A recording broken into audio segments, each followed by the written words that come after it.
ఎందుకు అలా జరుగుతుందని చెప్పేసి. సో మరి ఇంకా మార్గం నేను చెప్తాను. Okay sir. మనసు అయితే వచ్చింది, ఓకే అయింది towards this side.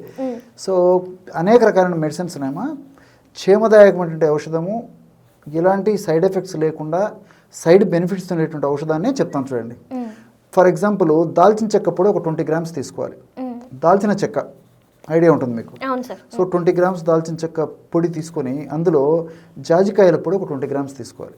So 40 grams medicine ready అయిపోతుందమ్మా. 20 గ్రామ్స్ దాల్చిన చెక్క పొడి, 20 గ్రామ్స్ జాజికాయలు. జాజికాయలు అంటే కూడా తెలుసు కదమ్మా, నట్ మెగ్ అంటారమ్మా. ఈ కిల్లీలో వాడుతుంటారు, తర్వాత కొన్ని సువాసన భరితమైనటువంటి ఆయిల్స్ తయారు చేసేప్పుడు వాడుతుంటారు. అదేవిధంగా మన ఒంటింట్లో కూడా ఆ మంచి సువాసన వచ్చేందుకు కూడా ఈ జాజికాయలు వాడుతుంటారమ్మా. సో నంబర్ ఆఫ్ వాటికి వాడుతుంటారు. జాజికాయలు బరువుగా ఉండేటువంటిది, లావుగా ఉన్నటువంటి తెచ్చుకొని పౌడర్ చేసుకొని 20 గ్రామ్స్ తీసుకోవాలి. సో 20 గ్రామ్స్ కలుపుకోవడం వల్ల 40 గ్రామ్స్ మెడిసిన్ తయారవుతుంది. ఈ 40 గ్రామ్స్ మెడిసిన్ 20 డేస్ వస్తుందమ్మా.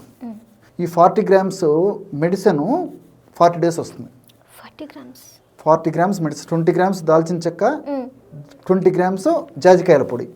సో 40 గ్రామ్స్ అవుతుందో 40 గ్రామ్స్ మెడిసిన్ 40 డేస్ వస్తుందమ్మా. అదే నేను లెక్క కూడా చెప్తున్నాను మీకు, క్యాలిక్యులేషన్ వేసేసి. సో రోజు రాత్రి పూట జస్ట్ 1 గ్రామ్ ఔషధం తీసుకోవాలమ్మా. ఇది ఎక్కువ కూడా తీసుకోకూడదమ్మా. 1 గ్రామ్ ఔషధాన్ని తగినంత తేనెతో కలిపి తీసుకోవచ్చు.